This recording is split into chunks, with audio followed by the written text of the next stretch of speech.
And welcome back to Let's Play ESO Daggerfall Covenant, episode 11.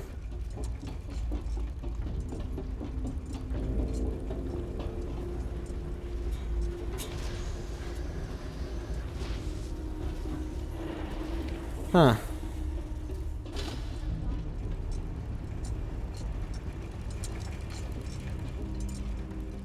Are those the neutral scales that were mentioned? A lot of bottles. What just soulstone is being crushed? Song of Pelony. You know what I think I'm gonna do? I think I'm actually gonna, in Scott Perfectly Modded, start just reading everything. On his coming. There's no volumes 1 through 6 are taken from the so-called manuscript. Okay, I read that part. The Emperor spoke to the handmaid again, eyes to the heavens, which not known kindness since the beginning of Elven rule. And she spoke as a mortal, whose kindle is beloved by the gods for its strength and weakness. The humility that can burn with metaphor and yet break easily, and there is always doomed to end in death, and this is why those who let their souls burn away are beloved of the dragon and his kin. And she said, and this thing I have thought of, I've named it, and I call it freedom. And here's another word for Shazar who goes missing, you. First reign and sundering, and that is what I ask now for alien masters. That we might sunder them fully and repay their cruelty by dispersing them to drown in the Topol Mountain, Morius, your son. Mighty and soaring, Gore-horned. Winged, when next he flies down, let him bring us anger. Then kind and grand prayer for another symbol. Diamond soaked red with the blood of elves, whose facets could unsector and form. Into a man whose every angle could cut her jailers in the name Pelinel, which is Star-Made Knight, and he was arrayed in armor from the future time. And he walked in the jungles of Sirid, already killing, and Morius stamping at his side, mouth bloody and bellowing from excitement because Pelinel was down and Pelinel came to Paris camp. He was holding a sword and mace, both encrusted with the same viscera of elven faces, feathers, magic beads, which were the markings of the Aeolian, stuck to the redness that hung from his weapon. And after them saying these were their eastern chieftains, no longer full of their talking. Again, I'm really just reading without understanding. The Truths in Sequence, Volume 8. Blessed Father Mystery, place your oil upon my tongue, that I might tell the true tale of Mournhold. Behold the strength of untold calculation, behold the power of the mainspring Everwound. Your nameless soul must confess the truth of Mournhold, for many lessons hide in its ashes. Now the hymn of anguish and horror, child of Set. Behold Mehun's Dagon, sovereign of destruction. Prince Dagon, the flame tyrant, Merun Dagon, Father Cataclysm. Recall how he marched upon Almaxia's jewel. How his will burned like kiln fire, and hot pitch fell from his lips. Aloft he held 4 great razors, each shedding a screeching pain to glorify him. Torrents of flame fell upon the innocent and wicked alike, shearing flesh from bone, belching forth widows and orphans in gouts of frothing screams. His face me, draped as I am in fire and blood, wore Dagon. Dark Prince beat his breast, and had long forgotten curses. Dead burst forth, and the tombs shaken from mercy. Kinds of black liquid sin erupted from below, flooding ruined homes with torrid lies and conspiracy. Were flames, an inferno that turned all souls to ash. Mexia, Mother of Mercy, cast her eyes upon the ruins of her gemmed city and wept. He such love burn and squander, turn her heart to molten brass. Clockwork God took the note of her fury, sealing the memory away in his grey mnemonic planisphere, finding of her love's high price. On the ground, like foundry smoke, the tribunes confronted the Prince of Disasters. Aem's voice like a screeching steam whistle, and Sotha's hills like a lurching engine. Ermiver a tal to doom, they cried, in their garments and donning their killing masks. Aem drew her a bright holt's fire and skipped over the flames like a river stone. With a mighty scream, she plunged her blade deep into Dagon's breast and turned it like a jailer's key. And blood spewed out of the wound, scalding her hands and face. Fell the divine metronome to the thought rune of infinite angles. You remember how the veins of tin, copper, and orichalc erupted from the depths to break her mother's fall? Through his will alone, mighty set wound the veins into gold bronze whips and lashed Prince pitilessly.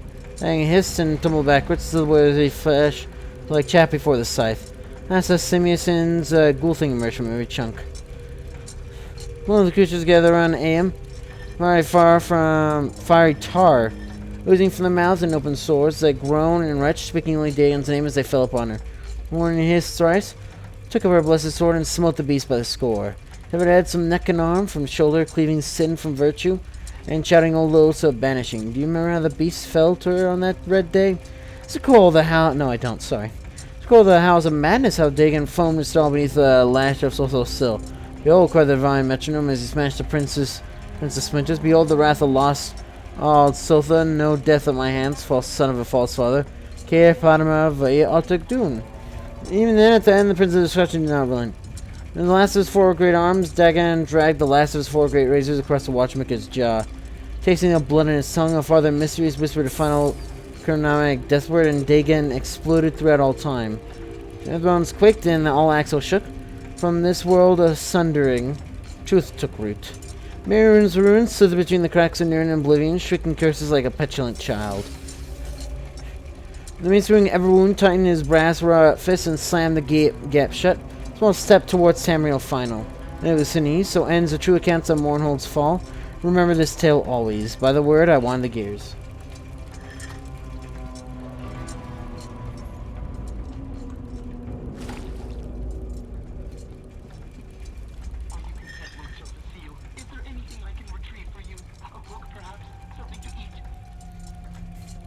Is that the little?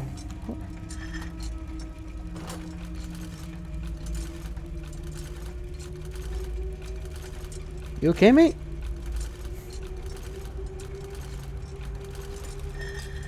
Anyways,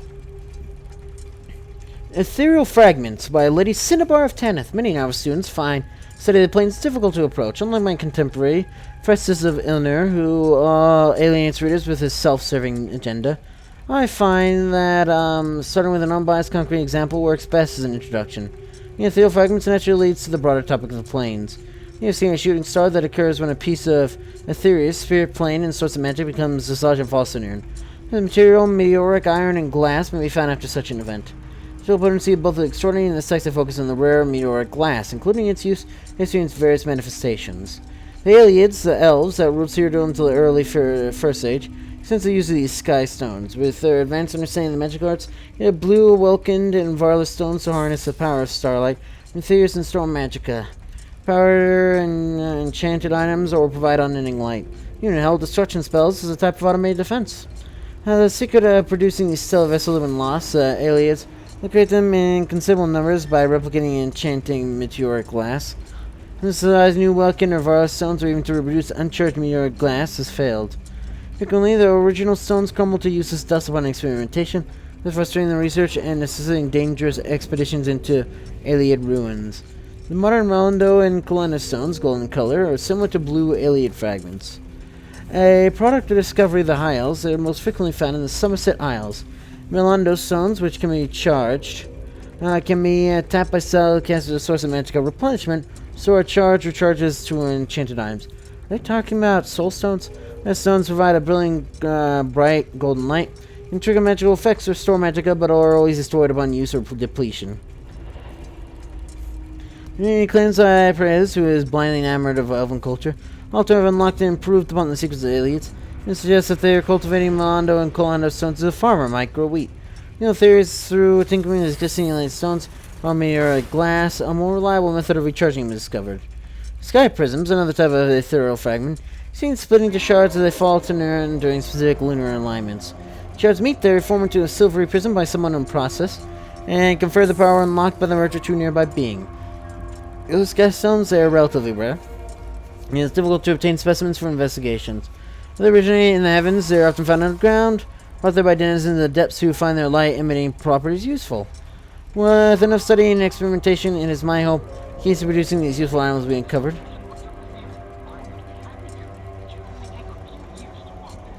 And a more full understanding of the planes and the power will be achieved. Who is speaking? You speaking?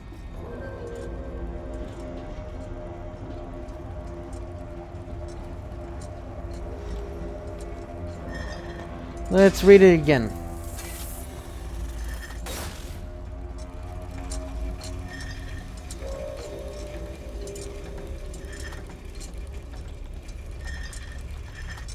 Nobility, I knew I missed something. Nobility and theft. A treatise on conscientious larceny by Zerdil. Seal thing is simply itself when really takes what one will and that is that. Treasure guard can be sold easy in the right circumstances, but such things will not be discussed here.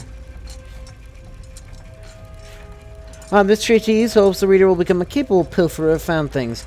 The distractions and tools of trade will not be discussed herein, so if you're hungry Jakajit looking to make your way on the streets of Sinchil, look elsewhere. Hey, what are you doing here? You should be out casing marks. Bandit burglars, deflectors, and cheats keep reading, you might learn a thing or two. Who is worthy of a gift? Any able pilferer knows the next piece is merely a question of time and place. But to keep your heart as light as your gloves, you would do well to be warrior target. Marks are abundant, but the majority are as desperate as you are. Ignore them. Don't make a name yourself. Facing ditch diggers and schooling the hard-won dinners. No one sing the songs of every central Dragno, knows by heart and hair. No. Look for the merchant whose purse lies buried beneath 3 tall walkers with etched swords and inlaid plate. Watch for the wizard whose towers and zucklement are stenches billowing to the canvas city. Seek out the Pompers Dandyclaw, whose grounds are free of flick tongues. Never take all, just a portion. They'll deem what you took an acceptable loss. The loss would send every single, step in town through the casements, which is why they rarely inform the guard. Not that they have the most to pilfer, but what is worth taking? Well, what is there to do with all the riches you liberated from lightless prisons? Do with a heavy purse. Sure, whether in pocket in the ground weighs heavily on the mind and spirit. It can be tempting to take famous treasures. I heard the many tales of Rajin. They'll suggest some treasures are difficult to move, and others are often worth more in trouble than the gold you'll get for them. Christ, but the coast is small and easy to move. Jewelry comes next, so you may have to melt pieces down if they're too closely filigreed. If they probably have names on them. What? I don't know what that means.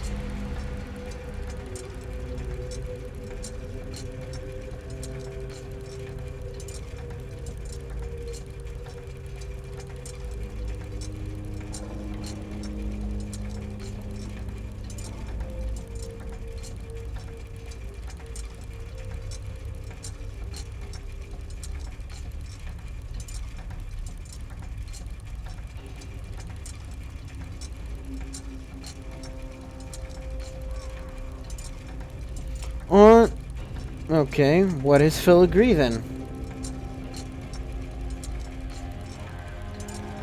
Ornamental work, especially a fine wire of gold. Okay, so like wire and stuff like that, I guess.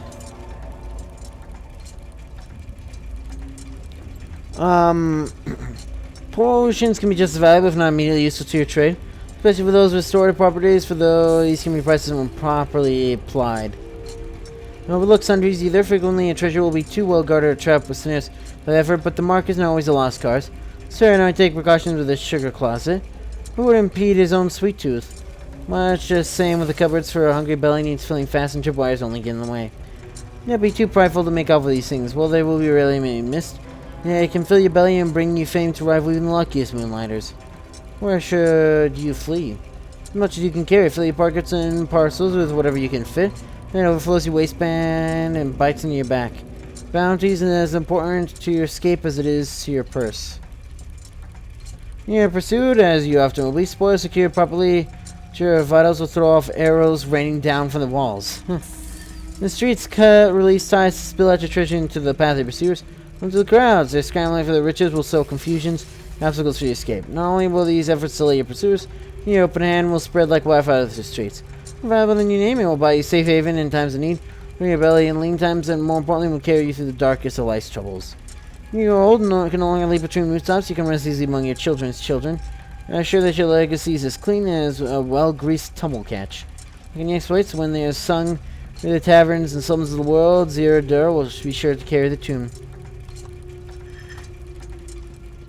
Why is that in here? Okay, I believe I've read everything now.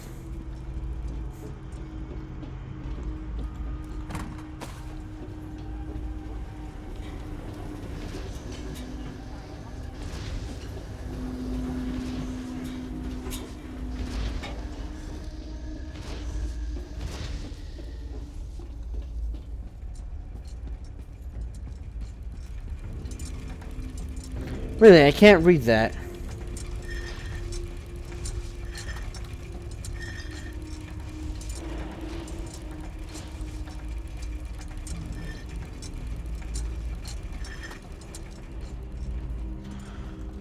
Wait, have I already read what I read?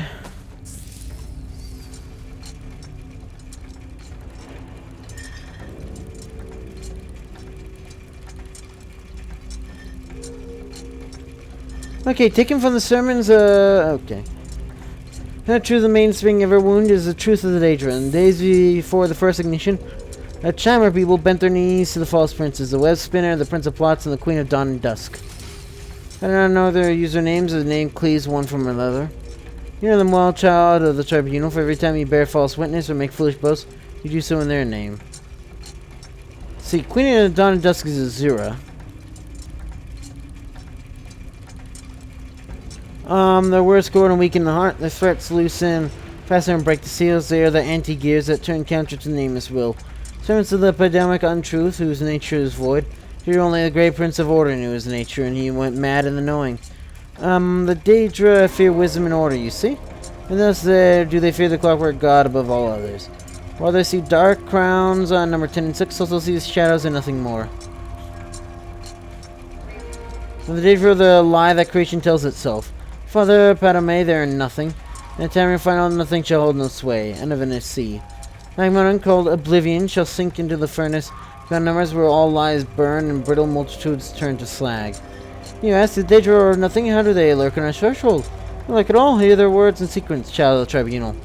Clumsily built Nern prior, the Etdata gears left gaps, because where nothing could take root.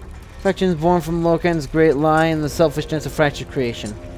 In the glorious and newer convergence of the Nim ensuing, all gaps will be sealed, all curses will be welded. The creaking and rattling of the machine shall retreat to whisper. This chaos born from the Etdata gears folly shall shrivel and starve. By the words, I won the gears. I don't know, can I join their cult?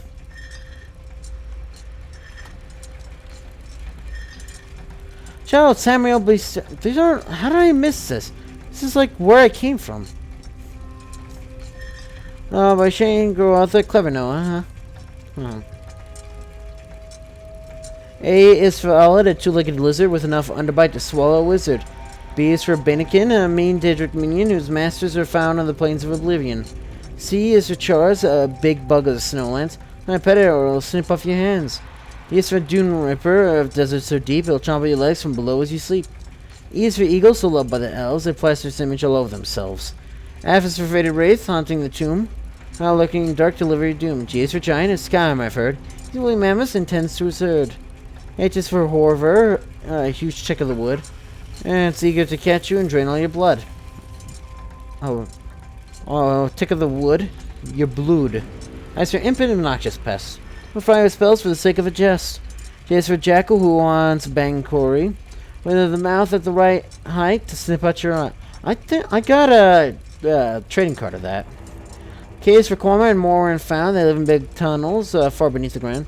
L is for Lamia, snake hag of the wild, who hopes you might corner a lost little child.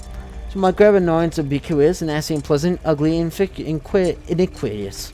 As for Nick Sounds, pack hunting bugs, alchemists run into the flesh to make drugs. O is for Ogre, whose wits are quite dim, but if one should catch you, your prospects are grim. His bigs, relative the boars, the wood elves will ride instead of a horse. R is for Raven, dark nocturnal totem. Here, hers can talk, and then you can quote them. Is a spigot, root, bark, and bough. Hides in the thicket, it's watching you now. Needs for Thunderbug, vast shocking beetle, expensive will get you, or it's serrated fetal.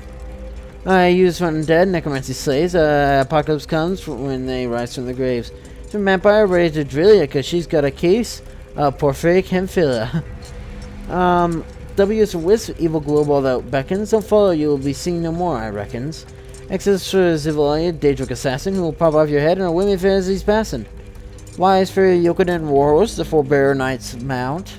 He rides when he goes off to warfare. Forebear. Okay. Z is for zombies, you knew they'd be last. Run, don't be walking, a few are quite fast. You know, not fast zombies.